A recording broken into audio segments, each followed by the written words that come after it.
Okay, Lab 2 sets us up for Lab 3 and Lab 5, 6, 9. I don't know. There's quite a few times we're going to use a microscope this semester. And then, of course, those of you who are going to be taking microbiology, which is many of you, you are also going to spend a lot of time getting to know the microscope. So we're going to start things off right here by learning about the scope, how to use it, and then, of course, you are going to get a lot of hands-on experience in the lab. So with each one of these videos, Dr. O'Grady and I are going to start basically the same way with the outcomes for the lab and then, of course, the keywords. So important things to remember here, as you heard in the first video, when it comes to like studying for lab quizzes and the lab exams, these outcomes and keywords are things that you should absolutely be able to do and explain. Meaning, if it says identify or explain or understand or locate or any of those things, like you should know those action verbs, you should be able to do those outcomes. And then with the keywords, you should be able to define them, compare them, explain them, and I would very honestly suggest spelling them. In 123, we don't spend too much time worrying about spelling, but most of you are going to be taking anatomy and physiology like really soon.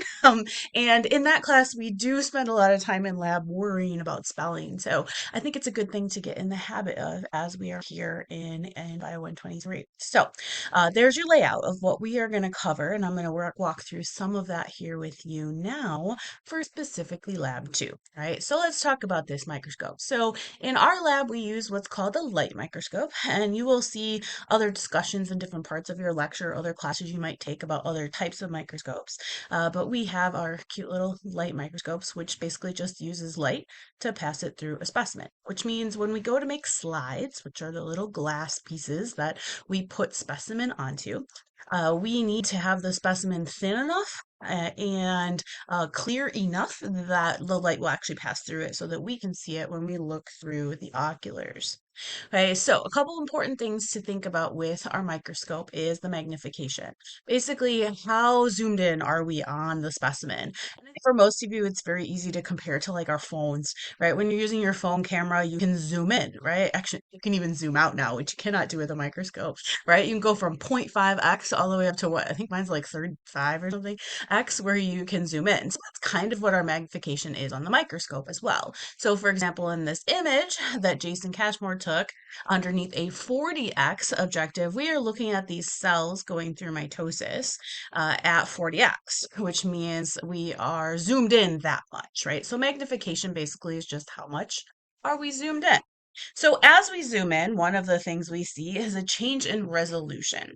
So the resolution means that we can see the object clearer, right? So as we zoom in, we generally are able to see parts of the specimen that we're looking at clearer.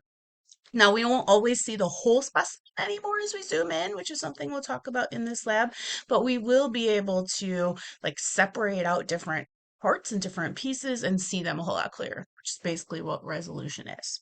So one of the other big things that you are going to have to be responsible for in this lab is looking at the microscope. Look at this lovely microscope. It is a picture of one of those that we have in our lab, and it is something that you are going to have to be able to use and identify the anatomy of the microscope, the parts of it.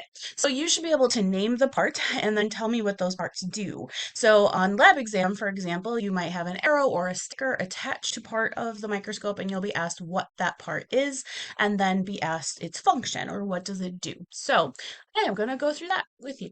And the other thing I'm going to do in this scope is what, or in this little presentation is to talk about how to take care of your microscope and of course the procedures that we're going to be doing in the lab. So these microscopes that we have are quite heavy and quite expensive, if I do say so. Okay, they're not the most expensive microscopes that you can purchase, but they are definitely not cheap, and I would really like to not spend my budget trying to replace broken ones. So I'm going to ask you to help me take care of them. And your instructors, of course, not just me, I guess. So here's our cute little microscope. A couple pieces that we're going to be identifying is the like base. Think about this as like the support system of the microscope. So there's a head, there's an arm, and there's a base. That should make sense. Now, because of the angle at which I took this picture, because I was definitely not thinking about it when I took the picture, is that you can't see the back of the microscope from this angle. So on the back side, there is an arm that is bright red. It has a little handle that you can support the scope with. Now, when you go to carry these, please don't hold it by the handle. The handle is made of plastic and I don't trust it. So please, hand on handle and the other hand on the bottom of the base, supporting that as you're carrying it around the lab. The other thing that's on the back that I did not take a picture of is the cord. So the cord and its little wraparound storage is at the back. This cord is attached to the scope, but sometimes the plug does slip out a little bit. So if you ever plug it in and it doesn't turn on, try to push that plug in and it usually works. The scopes generally turn on then. So just a little tip from me to you. So that cord is something that you'll definitely be needing to plug it in so we can get electricity for our light. And the other thing you can see from this angle is down at the bottom there, it's green. Actually, you can't quite see that in this picture, is the power switch. You should be turning this off when you go to put it away. And then, of course, you'll need to turn it back on when you come to pull it out. Of course, unless the person before you didn't turn it off. I'd love to say that's a unique experience, but it happens all the time. So please do your responsibility, please, and turn it off before we wrap up the cord and put it away for the day. All right, so we're going to turn our angle here. So now we're looking at the other side of the microscope so that we can see a couple of the other structures here. So the first one, I guess you could see from any angle, is the rotating nose piece. So that is going to be this little black piece attached to the head that is going to hold on to the objectives we'll talk about in a second. And then the rheostat, which is basically parallel with the on off switch. So if you're looking at the scope and like looking through the little eyepieces here, we'll call oculars in a second. If your left hand is going out, you're going to touch what's called the rheostat. And on the right side over here, you would be touching the on off button or power switch, if you will. So the rheostat's job is to control the light. So on the scope, there is a light that's here that can be dimmed by the rheostat.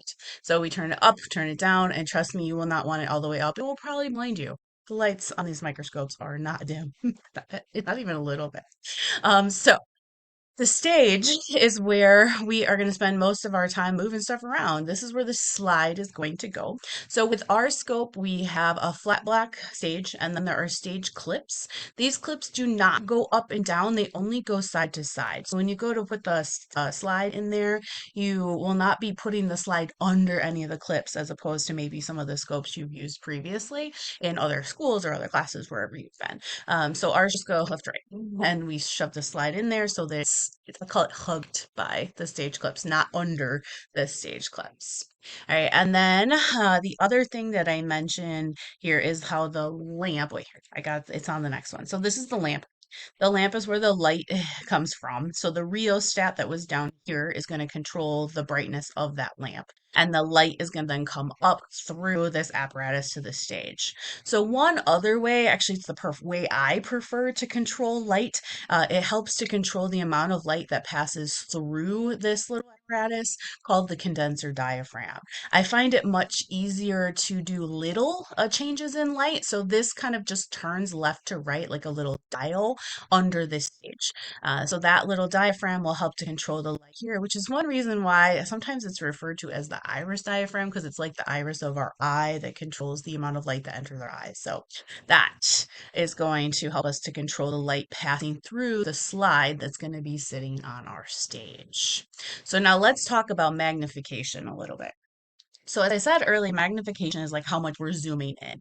Now we don't have the like digital way to do that like we do on our phones. So what we do is we use a bunch of lenses. And when light passes through lenses, it will give us a magnification.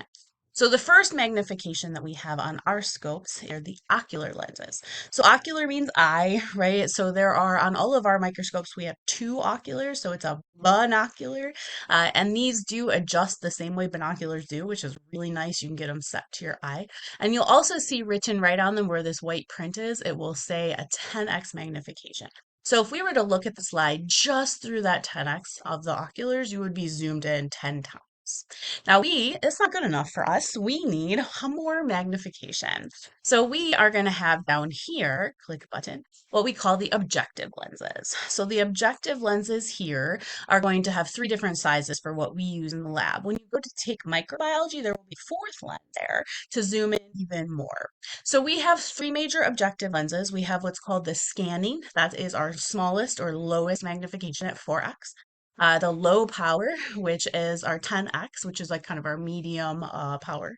And then our high power, which is a 40x. And you can see even from this angle, they get bigger as you go. So the scanning power is the short one. It's the one rimmed in red. The low power 10x is yellow. And then the blue one is the longest that has the 40x down there. So when we put a stage on or put a slide on the stage, the clips here are going to move the specimen around so that we can see it underneath the microscope. And this is one of the parts I think most people spend the most time getting used to is how to move the stage so that we can actually see the specimen. So the first thing we need to do is center the specimen under the light, and that is going to involve using the mechanical stage controls. So there's a little, I call it a stick. It comes off of this stage here that has two knobs on it. One of these two knobs is going to move the stage from left to right, and the other one is going to move it forwards and backwards. So those are going to help you to control it so you're not forcing the stage around to break all the mechanics. And what did I say earlier? We're not breaking stuff, right? The other thing we need to do is move the stage up and down, so like closer to the objectives and farther away. When we take a scope out of the cabinet to use it, the stage should be mostly lowered, right? It should be most of the way down, but when we're focusing on it, it's really most of the way up. So we constantly fight against ourselves. So in order to do that, we need to use what are called the adjustment knobs. So there's two knobs here. There's the coarse adjustment knob and there is the fine adjustment knob. Now, these are going to be kind of attached to each other, as you can see, one on top of the other ish, but they are also on both sides. So you can use your right hand or your left hand in order to move those knobs, and that will move the stage up and down. The coarse adjustment, as you can imagine from its name, is going to move it more dramatically, like quicker up and down. Now, be careful as you move them quickly because, again, we don't want to grind the gears, breaking things. No breaking things, please. Please. And then the fine focus is like fine tuning. So think about this as like, picture perfect adjustment so that you can see the specimen pretty clearly. So in, again, your studies, you should be able to tell me the name of all the structures that are on the scope and then what they do. And in the next video, I'm going to talk about what we're going to be doing in lab, like how do we focus, and then of course, how we clean it.